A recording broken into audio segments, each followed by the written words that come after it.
My name does not matter yet. What matters is this moment. I was standing in the middle of the room, my hands shaking, my heart beating so fast it hurt. Every eye was on me. The words still rang in my ears. You are too weak to fight back. Someone laughed. Someone else nodded. And then came the sentence that changed everything. She won't do anything. She never does. That was the moment they were wrong. But before I tell you what I did next, let me ask you something. If you love emotional stories about strength, betrayal, and proving people wrong, please subscribe to this channel right now. Like this video so more people can hear stories like this. Turn on the notification bell so you never miss the next chapter. And please, drop a comment and tell me which country you are watching from. I want to know who is here with me. Now listen carefully. Because what happened next shocked everyone in that room.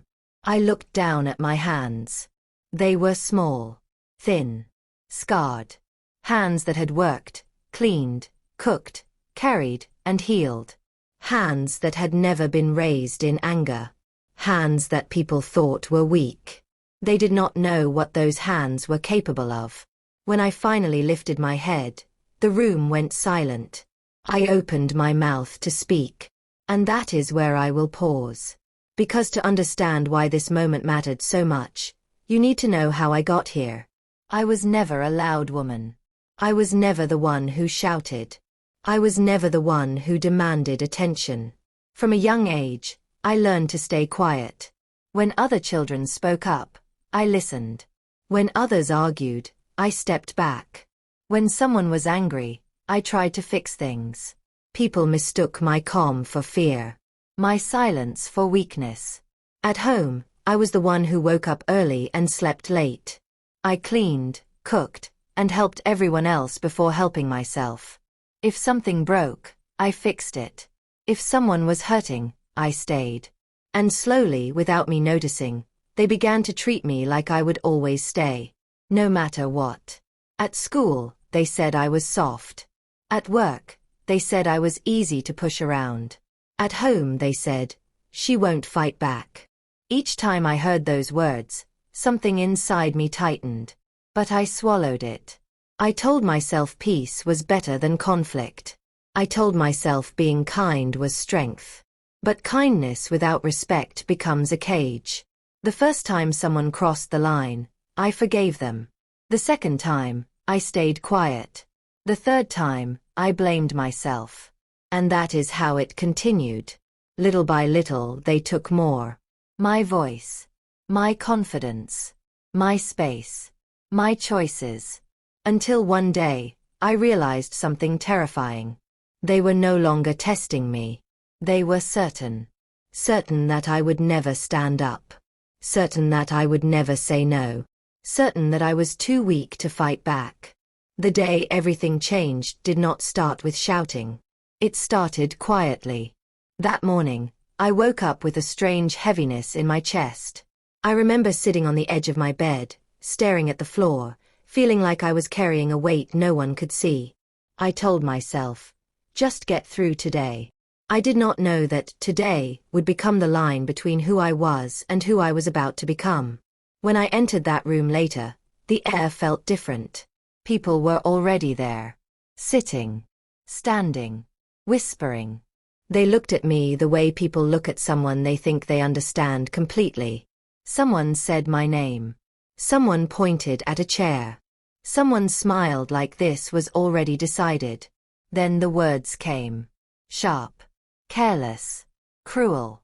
You should just accept it. You don't have the strength for this. Be realistic. Don't make things harder than they need to be. And then, the sentence that cut deepest.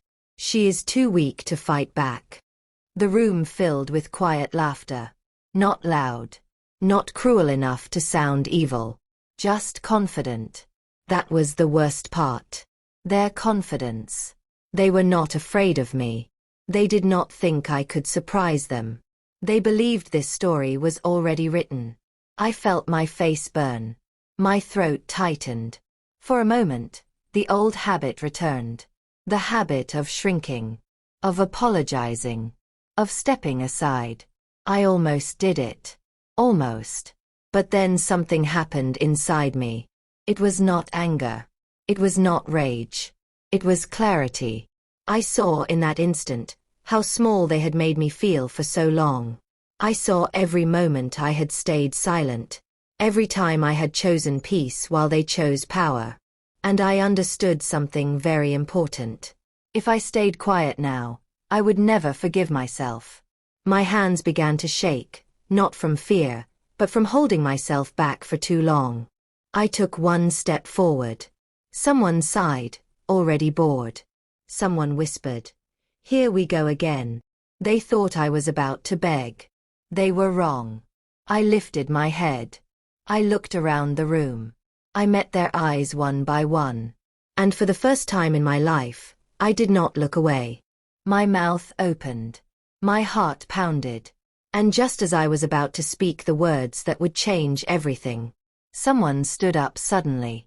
Their chair scraped loudly against the floor. They pointed at me and said something that made the entire room freeze. Something that pushed me past the point of no return. And in that moment, I knew there was no going back. Because whatever happened next, I was done being the woman they thought was too weak to fight back. The chair scraped hard against the floor. That sound alone made my heart jump. Everyone turned to look at the person who stood up. The room felt smaller. The air felt heavier.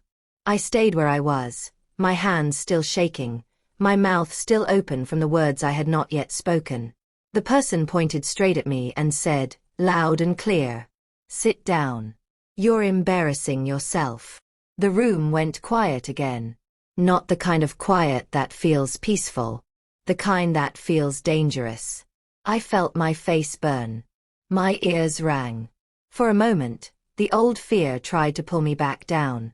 The voice in my head whispered, "Do what they say. Sit. End this. Go home." That voice had controlled me for years. But something else spoke louder. No. I did not sit. I stayed standing. Someone laughed nervously. Another person shook their head like they were tired of me already. I heard a sigh, slow and annoyed. "You see," someone said, "this is exactly what we mean. You don't know your place." That sentence hit me harder than any insult before it. Your place. As if I was an object. As if my life was something they could arrange and move around. I finally spoke. My voice was quiet, but it did not break. "My place," I said slowly, "is wherever I choose to stand." That was when the mood changed. No laughter this time. No sighs. Just stares. I could feel it. I had crossed an invisible line. And once you cross that line, people show you who they really are. Someone leaned forward and said, "You're acting brave now, but we all know the truth. When things get hard, you fold." Heads nodded. Someone murmured agreement. They were not trying to understand me. They were trying to push me back into the box they had built. I took a deep breath. My chest hurt, but my mind felt clear. "You only think that," I said, "because I allowed you to." That was when voices began to overlap. "Listen to her. She thinks she's strong now. This won't end well for you." Each word tried to crush me. Each sentence was meant to remind me of who I had been. But they did not know something. They did not know how tired I was. Not tired of standing. Tired of kneeling. As they spoke, my mind drifted back through the years, through all the moments that had led me here. I remembered the first time I learned to stay quiet. I was young. I had spoken up about something that felt unfair. The room had gone silent then too. Someone older, someone louder, had looked at me and said, "Good girls don't argue." That sentence stayed with me for years. Every time I wanted to speak, I remembered it. Every time I wanted to fight, I swallowed it. I grew into a woman who fixed problems quietly, who carried pain silently, who smiled even when her heart felt heavy. People liked me that way. Because silence is comfortable for those who benefit from it.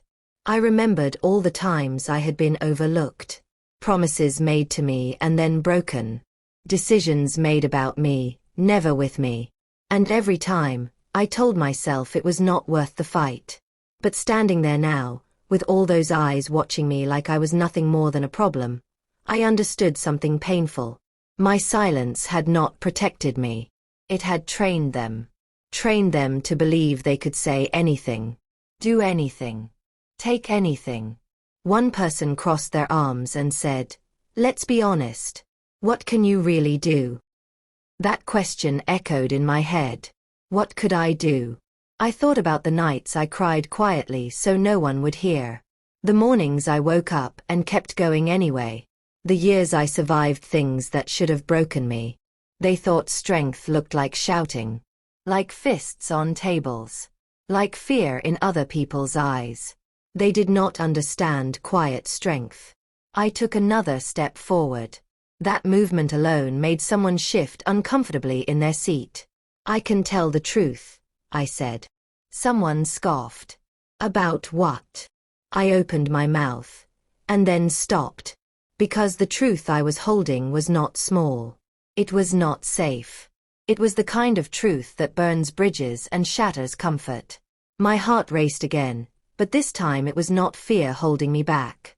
It was choice. Once I said it, there would be no pretending. No going back to how things were. I looked around the room one last time. At the faces that had doubted me, used me, labeled me weak. "You all think you know me," I said slowly. "But you only know the version of me that made your lives easier." Someone stood up again. "Enough of this." "No," I replied. My voice was stronger now. "Enough of that." The room exploded into noise. People talking at once. Someone telling me to stop. Someone else warning me to be careful. And then, from the back of the room, a voice I did not expect spoke up.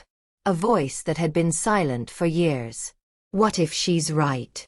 Everyone turned. I froze. That voice had never defended me before. Not once. My heart dropped into my stomach. Because if that person was speaking now, it meant something much bigger was about to come out. I felt the ground shift under my feet. And as I turned slowly toward the sound of that voice, I realized the fight I thought I was starting was about to become something far more dangerous than I ever imagined. The room fell into a strange kind of silence. Not the sharp silence from before. This one felt uncertain. All eyes turned toward the back of the room, toward the person who had spoken. I followed their gaze slowly, my heart pounding so hard I thought everyone could hear it. That voice had not spoken up for me in years. Maybe ever. For a moment, I wondered if I had imagined it. But then the person stepped forward, just enough for the light to touch their face. They looked nervous. Uncomfortable. Like they already regretted speaking. Someone near the front snapped, "What do you mean by that?" The person swallowed. "I mean, what if she's telling the truth?" A few people laughed, but it sounded forced this time. "The truth about what?" someone demanded. I felt my hands curl into fists at my sides. I had not planned for this. I had prepared myself to stand alone.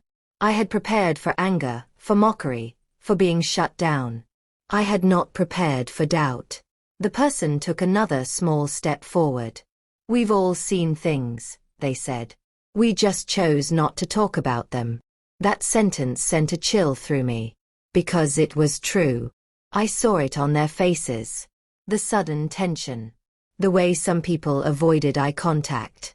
The way others stiffened like they had been caught doing something wrong. For years, I had been the only one carrying this weight. Or so I thought. "You're overthinking," someone said quickly. "Don't drag yourself into this." "I already am," the person replied. Their voice shook, but they did not stop.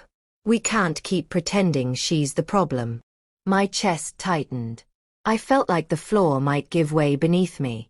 Another voice cut in. "Are you seriously taking her side now?" That word, side, burned. This was not a game. This was my life. The person looked at me then. Really looked at me. Their eyes were filled with something I had never seen before. Guilt. I should have spoken up sooner, they said quietly. We all should have. That was when everything broke open. Someone slammed their hand on the table. This is ridiculous. She's playing the victim. The word victim echoed in my head. I had never called myself that. I had never wanted to be seen that way. But denying pain does not erase it. I finally spoke again. I'm not playing anything. I'm done pretending. My voice was steady now. Stronger than I expected. I stayed quiet because I thought it would keep the peace, I continued. But all it did was teach you that my silence meant permission. A murmur ran through the room. I could feel the shift. This was no longer about me being too weak. This was about control slipping away from them. Someone pointed at me and said, "You're exaggerating. You always do this when things don't go your way." I shook my head slowly. No. This time, I'm telling you exactly how it went. And then I started. I spoke about the first broken promise. The second. The third. I spoke about the late nights, the unpaid work, the decisions made without me. The way my kindness was turned into expectation. As I spoke, I watched faces change. Some hardened. Some softened. Some looked away.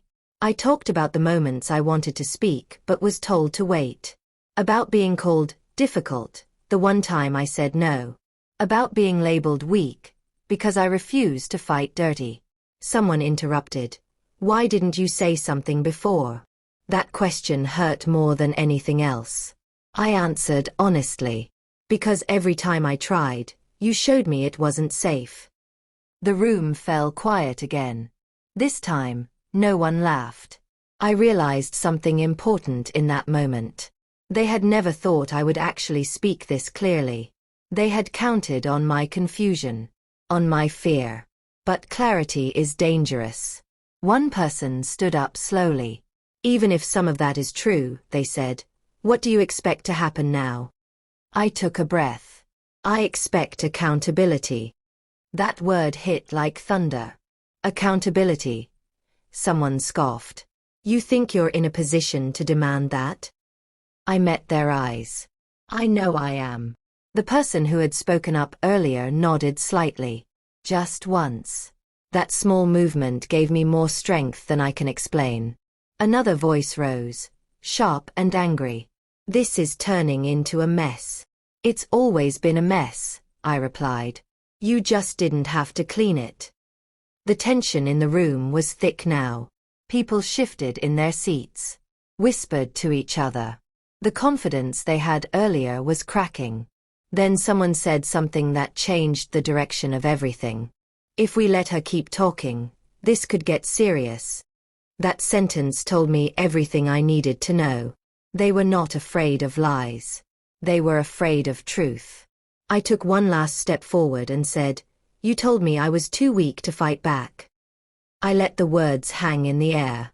You were wrong, I continued. I was only waiting until I was strong enough to stop being afraid of losing you. That was when someone finally lost control. They stood up fast, their face red, their voice shaking with anger. You think this makes you powerful? I looked at them calmly. No. I think it makes me free. The room exploded again. People talking, shouting, arguing. Some telling me to stop. Others telling them to listen. And in the middle of all that noise, I realized something terrifying and hopeful at the same time. I had started something that could not be undone. Then, just as the chaos reached its peak, a door at the side of the room opened. Everyone turned. A person walked in who was not supposed to be there. Someone who had the power to change everything I had just said into proof.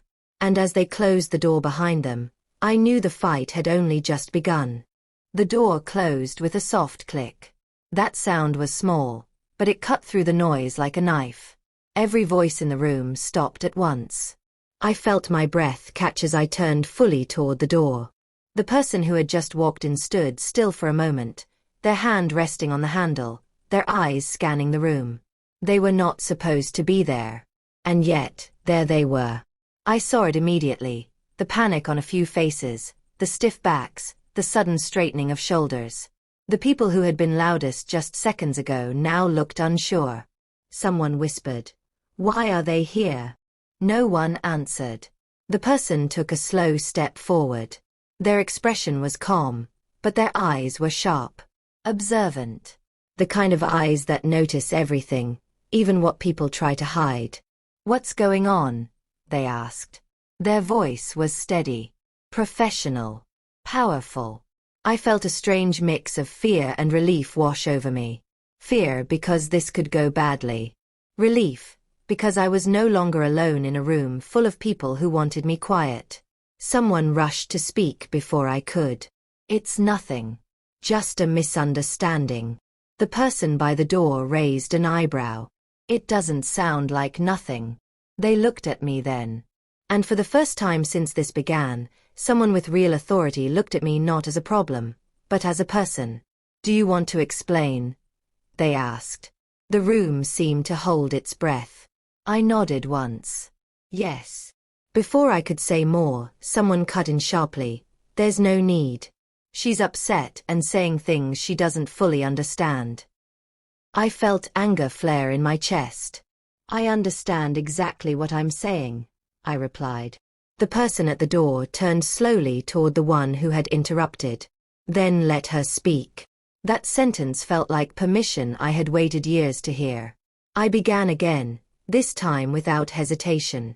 "I was told I was too weak to fight back," I said clearly. "That I should sit down and accept decisions made without me. I was dismissed, spoken over, and treated like my voice didn't matter." I could see the shift happen in real time. The person who had walked in listened closely. They did not interrupt. They did not look away. When I finished that part, they asked one simple question. "How long has this been happening?" I swallowed.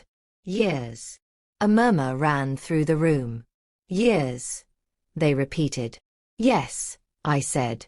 And I stayed quiet because every time I tried to speak, I was punished for it. "Punished how?" they asked. I hesitated. Not because I didn't know the answer, but because saying it out loud made it real. "By being ignored," I said. "By being labeled difficult. By being pushed aside." Someone scoffed. "That's not punishment." The person at the door turned sharply. "It is when it's systematic." Silence fell again. I felt my shoulders relax just a little. Then the person who had spoken up for me earlier stepped forward again. Their voice was firmer now. "I can confirm some of this," they said. "I've seen it happen." Several heads snapped toward them. "You need to be careful," someone warned. "I am being careful," they replied. "Careful with the truth." The tension in the room was thick enough to touch. The person at the door nodded slowly. "I want specifics." That word, specifics, made some people visibly uncomfortable. I took a breath and continued. I spoke about meetings I was excluded from. Responsibilities added without consent. Credit taken for my work.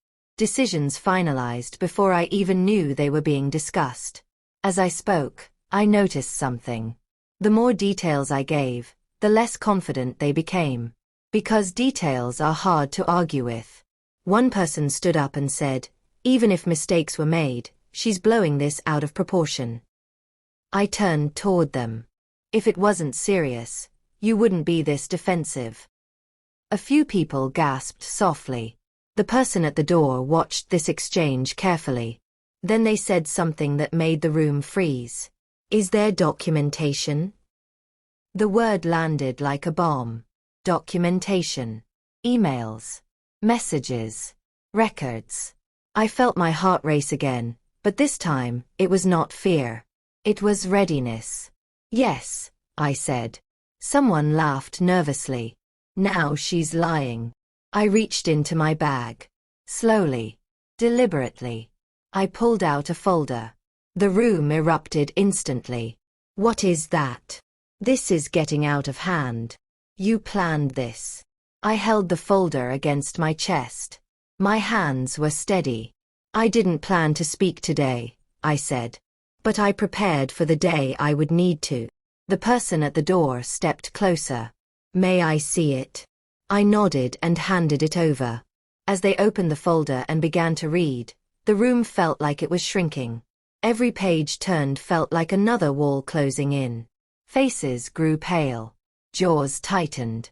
Someone wiped sweat from their forehead. The person reading did not react immediately. They flipped through page after page, their expression unreadable. Finally, they looked up. This is detailed, they said. I nodded. Because I learned that memory can be questioned. Paper cannot. No one laughed now. The person closed the folder slowly. We're going to take a pause. What? Someone protested. This meeting is over, they said firmly. And this matter will be reviewed. The room exploded again, but this time, it was panic. You can't do that. This is unfair. She's manipulating you. The person raised a hand. Enough. Silence snapped back into place. They turned to me. You were told you were too weak to fight back, they said. Yes, I replied. They nodded once. I don't see weakness here. Something inside me broke open at those words. Not sadness. Relief. But just as I began to feel hope rise in my chest, the person leaned in slightly and said something only I could hear. This isn't over. And not everyone will accept this quietly. I met their eyes. I'm ready. They straightened and addressed the room again. There will be follow-up actions. Until then, no one is to contact her directly. A sharp voice cut through the silence. You're making a mistake. The person turned. We'll see. As people began to gather their things, whispers filled the air. Angry. Nervous. Planning. I knew then that the fight had moved to a new level. Because when people lose control in public, they look for revenge in private. And as I picked up my bag and turned to leave, I felt it in my bones. The next attack would not happen in this room. It would happen when I least expected it. The hallway outside the room felt colder than it should have. As soon as I stepped out, the door closed behind me, and with it went the thin layer of safety I had felt inside. The voices faded, but the tension followed me like a shadow. I walked slowly, my footsteps echoing against the floor. Every sound felt louder now. I kept my head up, but my body was tight, alert in a way I had never been before. The person who had stepped in to help me had warned me. This isn't over. They were right. People do not always fight with words. Sometimes they fight with silence. With distance. With small, careful moves meant to make you doubt yourself. The first sign came that very evening. I was at home, sitting quietly, replaying everything that had happened. My mind kept circling back to the moment I handed over the folder.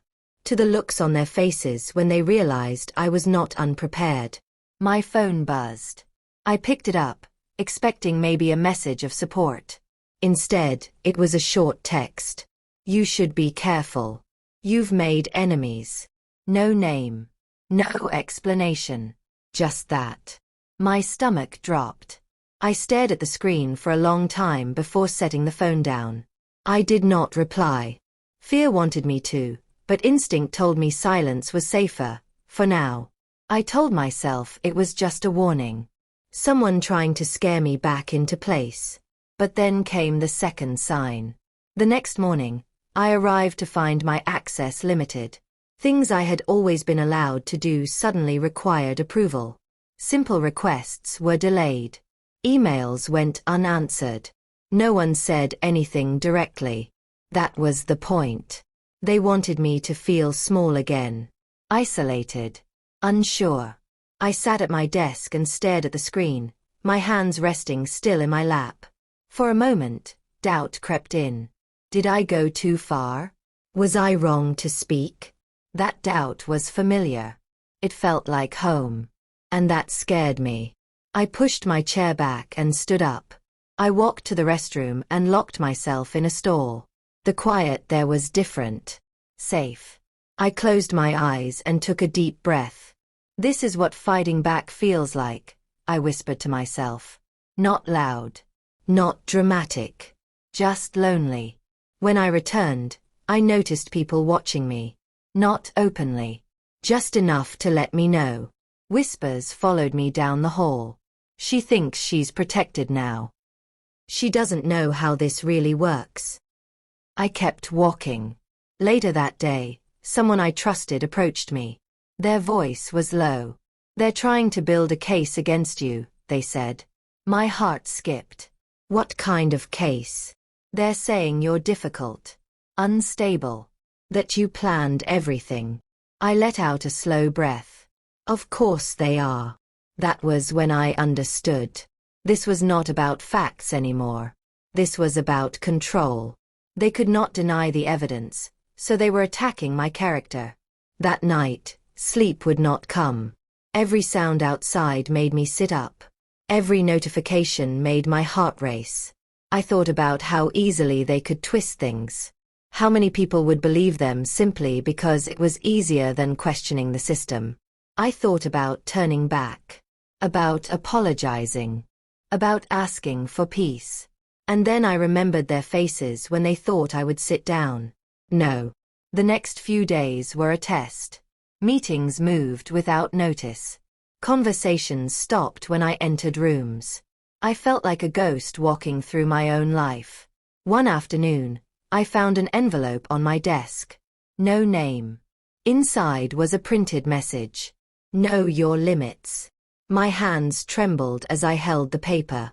That was not a warning. That was a threat. I took the envelope and the paper and placed them carefully into my bag. They were making a mistake. They thought fear would break me. But fear had already lived in me for years. I knew how to survive it. What they did not know was that I was learning something new. How to document everything. Every delay. Every message. Every strange interaction. I wrote dates. Times. Names. I stopped trusting memory alone. I also stopped being alone. I reached out quietly to others. Not accusing. Not demanding. Just asking. Have you experienced this too? At first, people were hesitant. Afraid. But slowly, stories began to surface. Small stories. Careful stories. Stories that sounded just like mine. One person told me, I thought it was just me. Another said, I didn't think anyone would believe me. I listened. And I realized something powerful. They had silenced many of us by keeping us separate. But silence breaks when shared. Then came the moment that shook me the most. I received a call. A private number. I hesitated, then answered. You need to stop, a voice said coldly. This won't end the way you think. My heart pounded. Is that a threat? A pause. Then a soft laugh. Call it advice. The line went dead. I sat there, staring at the phone in my hand, my reflection dark in the screen. They were escalating. But so was I. That evening, I sent a message to the person who had stepped in during the meeting. I'm being pressured, I wrote. Quietly. The response came quickly. Keep records. Do not engage alone. You are not imagining this. I exhaled. For the first time since it all began, I felt supported again. But support does not stop attacks. It only gives you the strength to face them. The final blow of that week came suddenly. I arrived one morning to find a notice waiting for me. A formal notice. My hands went cold as I read the first line. It accused me of misconduct. False. Vague. Dangerous. They were no longer whispering. They were striking. And as I stood there, holding that paper, I realized the fight had entered its most dangerous stage. Because now, they were not trying to silence me. They were trying to erase me. And I knew that whatever I did next, would determine whether I disappeared, or finally proved them all wrong. I stood there for a long time, holding the notice in my hands. The words blurred together at first. Not because I could not read them, but because my mind refused to accept what they were trying to do.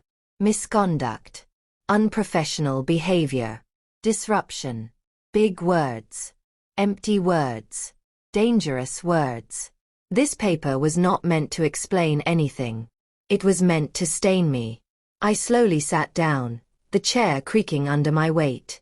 My fingers tightened around the page until it wrinkled. My chest felt tight, like someone had wrapped a rope around it and pulled. This was it. This was what they had been building toward. Not an argument. Not a debate. Removal. For a moment, the room felt like it was closing in on me. I thought about how easy it would be for them to win now. How one false label could undo years of work, years of patience. I felt the old fear rise up again. The fear that says, they are bigger than you. The fear that says, you cannot fight this. The fear that whispers, you should have stayed quiet. I closed my eyes. And then I did something I had never done before. I did not panic. Instead, I asked myself one question. What do they gain if I disappear? The answer came quickly. Silence. Comfort. Control. That was all the proof I needed that I was on the right path. I folded the notice carefully and placed it in my bag, right next to the envelope and the printed threat. Then I stood up and walked out of the room. People watched me again. But this time, there was something new in their eyes. Uncertainty. They expected tears. They expected begging. They expected me to break. I did none of those things. That afternoon, I requested a formal explanation in writing. Clear. Direct. Calm. I did not accuse. I did not defend. I asked for evidence. The response came hours later. Vague. Defensive. Avoiding specifics. That told me everything. They had nothing solid. So they were hoping fear would finish the job for them. That night, I spread everything out on my table. The folder. The notes. The messages. The notice. I looked at my life laid out in paper. And I saw a pattern. The same names. The same timing. The same tactics. This was not a misunderstanding. It was a strategy. I began to organize everything carefully. I labeled dates. Connected events. Highlighted inconsistencies. The more I worked, the calmer I became. Because truth has weight. And lies collapse under their own.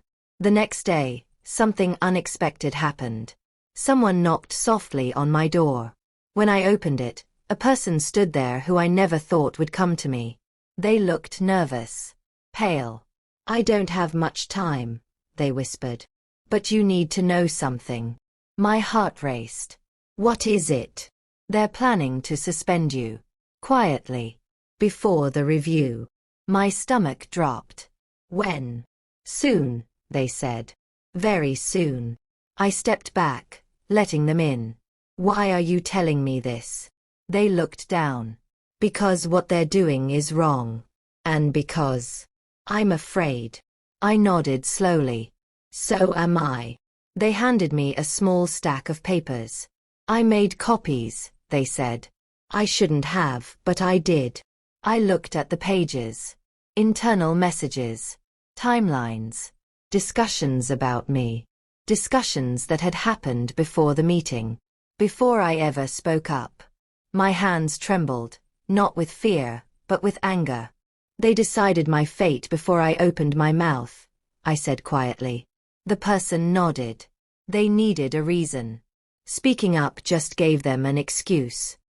After they left, I sat alone in silence. This was bigger than I thought. This was not about weakness. This was about punishment. They were sending a message, to me and to anyone watching. This is what happens when you fight back. I contacted the person who had stepped in before and sent them everything. Every page. Every message. Every note. The reply came later that evening. "This is serious," they wrote. "Do not meet anyone alone. Do not sign anything." I exhaled slowly. Then came the isolation. People stopped replying to me entirely. Doors closed. Smiles disappeared. Even those who once whispered support now avoided my eyes. Fear spreads fast. I did not blame them. But I would not join them. Days passed like this. Heavy, quiet, tense. Until one morning, I was called into a room I had never been invited into before. The atmosphere was cold, formal, final. The notice was on the table. One person looked at me and said, "This could all go away if you cooperate." I met their gaze. Define cooperate. They leaned back slightly. Admit you overreacted. Apologize. Step back quietly. There it was. The deal. Erase yourself, and we will let you leave with dignity. I felt my heart pounding again. Not from fear. From choice. I thought about every night I cried silently. Every warning. Every envelope. Every lie.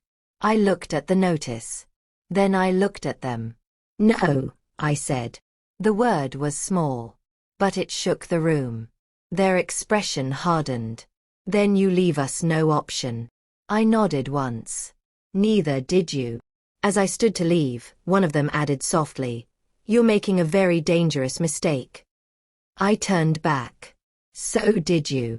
I walked out with my head high, my legs steady. But as the door closed behind me, my phone buzzed in my hand. A new message. Short. Chilling. "Tomorrow changes everything." I stared at the screen, my breath caught in my throat. Because I knew one thing for certain now. They were done pretending. And whatever they were planning next would force the final fight. I did not sleep that night. Every time I closed my eyes, the words from the message echoed in my head. Tomorrow changes everything.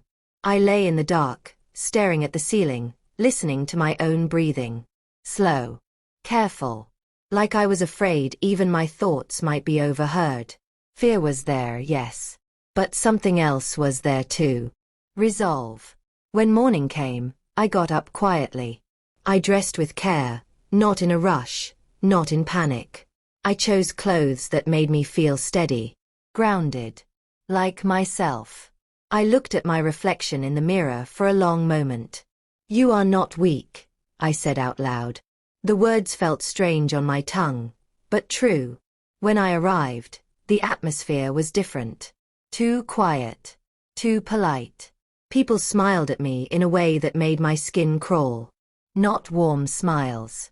Polite ones. The kind that hide intentions. I walked past them anyway. My phone buzzed again. "Come to the conference room. Now." No greeting. No explanation. Just a command. As I walked down the hallway, my heart beat faster with every step. But I noticed something important. I was not shrinking. I was walking straight. When I reached the room, the door was already open. Inside, several people sat around the table. Papers neatly stacked. Faces carefully controlled. This was not a conversation. This was a verdict. One of them gestured toward a chair. "Please, sit." I remained standing. They exchanged glances. "Is this necessary?" someone asked. "Yes," I replied. "It is." A pause. Then the one at the head of the table spoke. "We've reviewed the situation." I almost laughed. Reviewed. As if truth were optional. They slid a document across the table toward me. "This outlines our decision." I did not touch it. Instead I asked, "Before I read that, I have a question." They looked annoyed, but one nodded. "Go ahead." "Is this decision based on facts," I asked, "or on discomfort?" The room stiffened. Someone cleared their throat. "That's not relevant." "It is to me," I said calmly. Silence followed. Then came the sentence they had rehearsed. You have created a hostile environment. I felt a familiar ache in my chest. By telling the truth? I asked. By refusing to cooperate, they replied. I nodded slowly. So cooperation means silence. No one answered. They waited for me to break, to cry, to beg, to apologize. I did none of those things. Instead, I reached into my bag. Their eyes followed my movement. I placed a thick folder on the table, heavier than the last one. What's this? Someone asked sharply. Everything, I said. I opened it. Emails, messages, internal documents, timelines, and then, the copies. The room shifted. Someone leaned forward too fast. Where did you get those? I met their eyes. That doesn't matter. What matters is that they exist. The color drained from one face. Another person stood abruptly. You can't use those. I already am, I replied. I spoke clearly, slowly.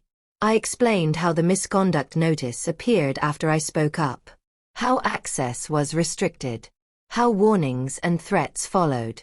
I did not raise my voice. I did not accuse emotionally. I stated facts. And facts are dangerous. This meeting, I added, is retaliation. The word hung in the air like smoke. Someone snapped. That's a serious accusation. So is misconduct, I replied. The person at the head of the table finally lost patience. What do you want? I did not hesitate. I want fairness, I said. Transparency. And for this process to stop until a proper review is done. Laughter burst out from one corner of the room. You don't get to make demands. I looked at them steadily. You're right. I don't. I paused. But the truth does. Silence slammed down hard. I could see it now. They had expected fear. They had prepared for weakness. They had not prepared for clarity. Just then, the door opened. The same person who had stepped in days ago walked in. Right on time. Their eyes went from the folder on the table to the faces around it. I see we're continuing without me, they said coolly. No one spoke. They turned to me. Are you all right? Yes, I replied. And I meant it. They looked back at the table. I've received additional materials. I watched the blood drain from faces again. Effective immediately, they continued. This action is paused.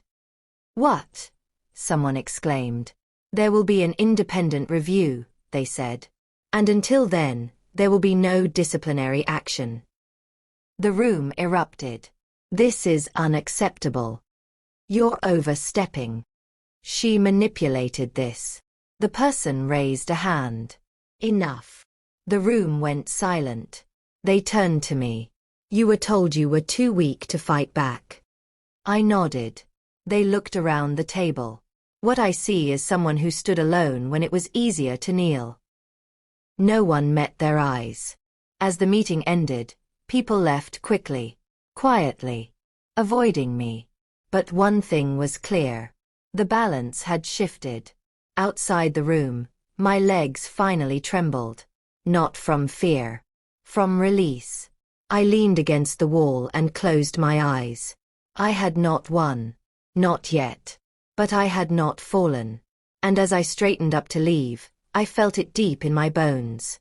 They were running out of moves. Which made the next one the most dangerous of all. Because when power slips, desperate people do desperate things. The pause they announced did not bring peace. It brought panic. I could feel it the moment I stepped back into the hallway. The air was different again, sharp with tension. People avoided my eyes not because they were afraid of me, but because they were afraid of what this could expose. Fear spreads faster than truth. By the next morning, the whispers had changed. She went too far. She's trying to destroy everything. She thinks she's untouchable now. I heard none of this directly. That was the clever part. Desperation does not shout at first. It leaks. I focused on what I could control.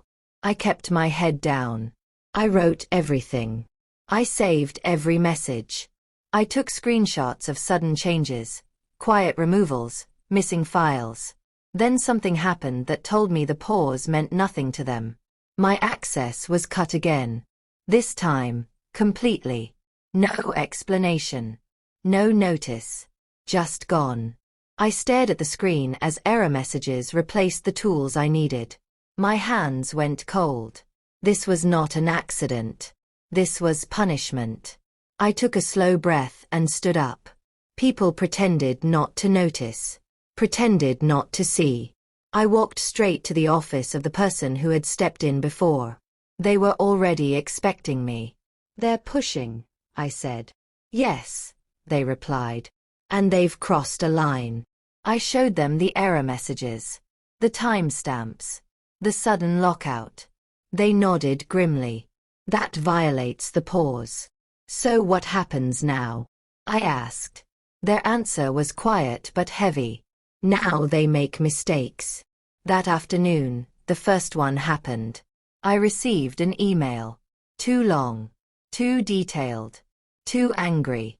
It accused me of leaking information. Of causing instability.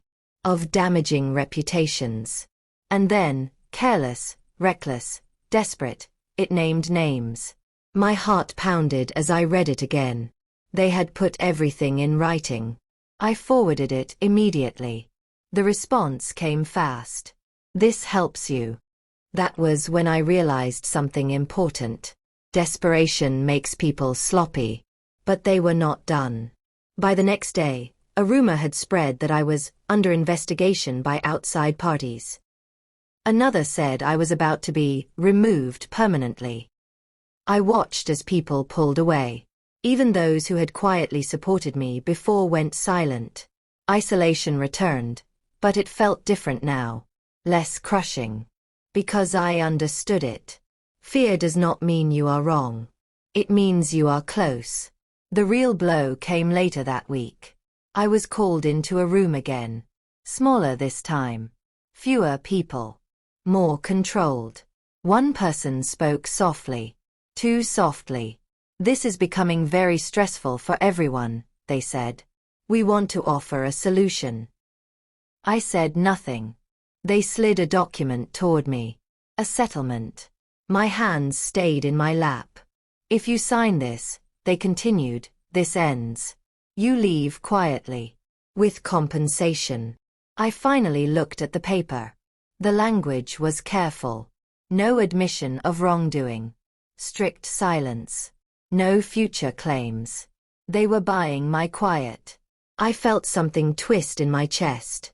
This was tempting. Not because of money, but because of peace. I imagined sleeping without fear. Without watching every word. Without feeling hunted. For a moment, my resolve wavered. Then I remembered the envelope. The threats. The lies. The way they tried to erase me. I looked up. "What happens if I don't sign?" The person smiled thinly. "This gets harder." I nodded slowly. "It already is." I pushed the document back. "No," I said. Their smile vanished. "You're making a mistake," they said again. "No," I replied. "I'm making a choice."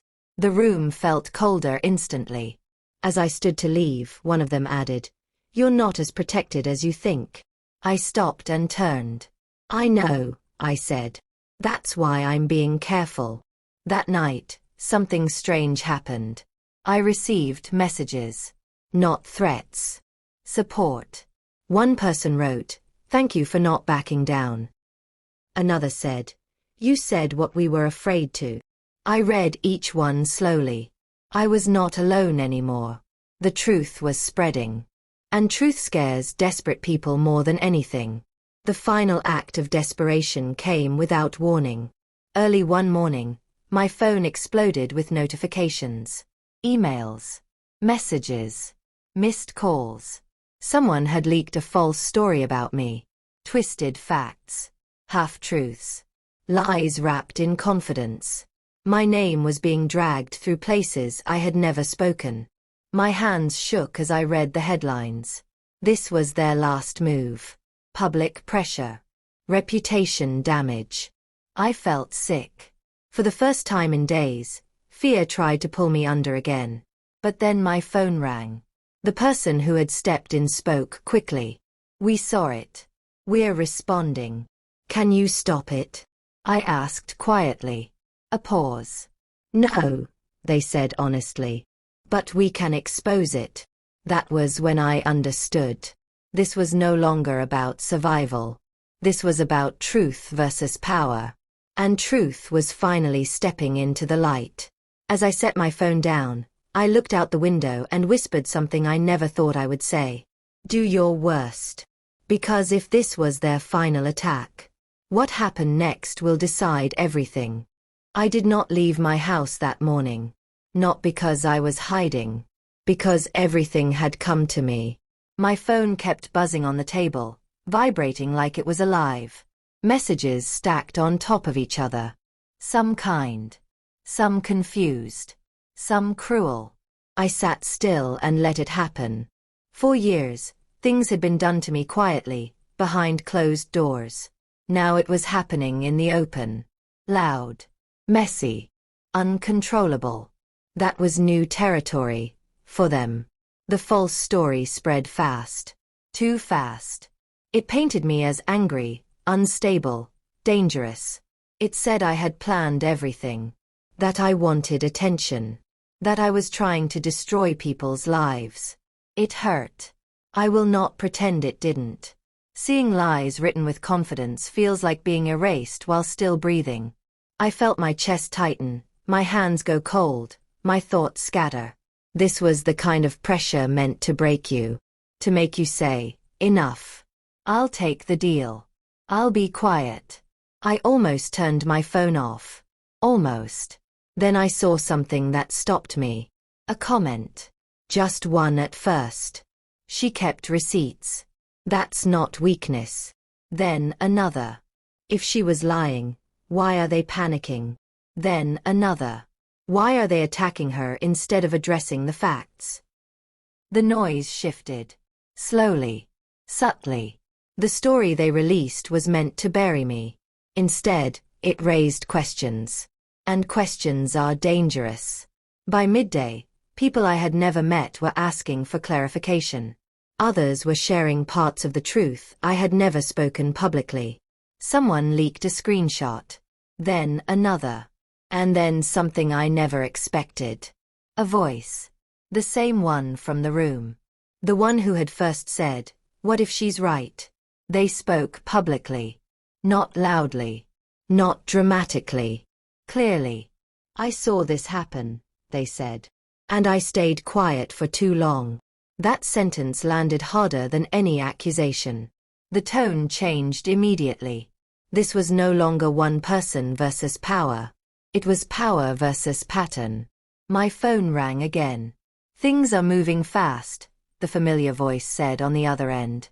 Faster than they expected. "What does that mean?" I asked. "It means they're losing control." As if on cue, another message came in. An invitation. A formal one. Emergency review. External oversight.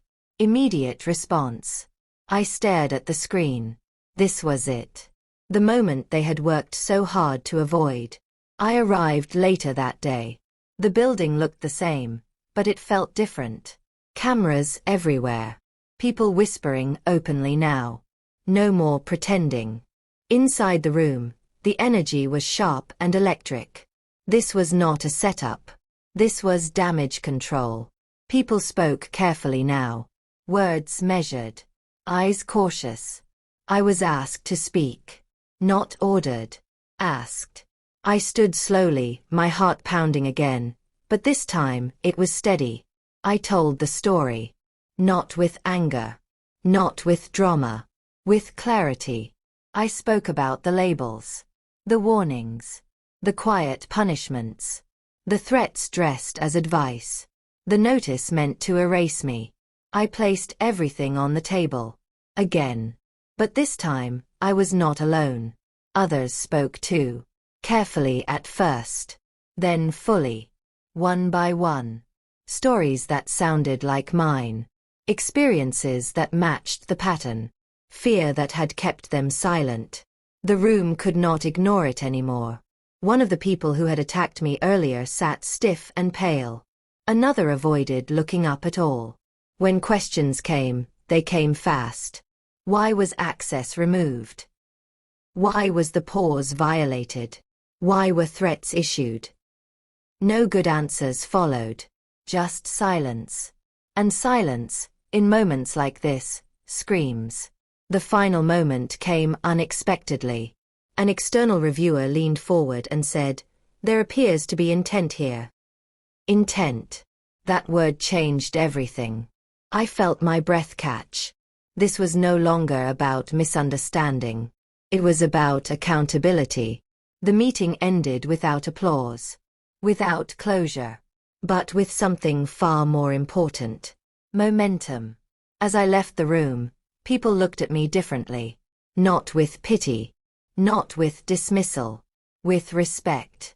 Outside, I finally let myself breathe deeply. I had not imagined it.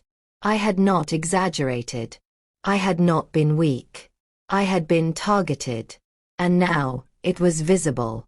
My phone buzzed one last time as I reached my car. A new message. From a number I did not recognize. "You think this is over. It's not." I stared at the screen, my pulse quickening again. Because I knew what that meant. They were cornered. And cornered people do not retreat quietly. They strike once more. Harder, riskier, and without rules. I looked back at the building, then at my phone. Whatever came next would decide the ending. Not just for me. For everyone watching. And I knew, deep in my bones.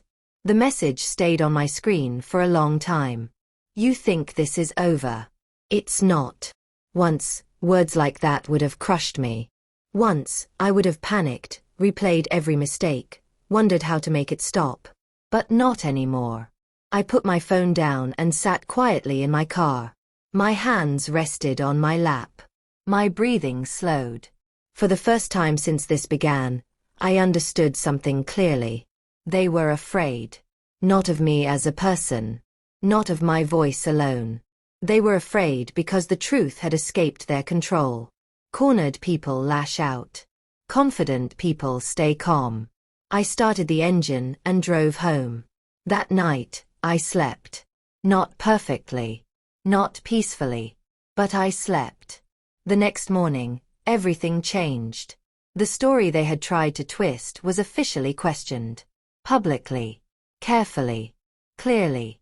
The false claims were challenged with evidence. Timelines did not match. Messages surfaced. Decisions were traced. They could not outrun the paper trail. An announcement followed. An independent investigation would continue. Several individuals were placed on leave. Policies were being reviewed. No names yet. But accountability had a direction now. My phone rang later that day.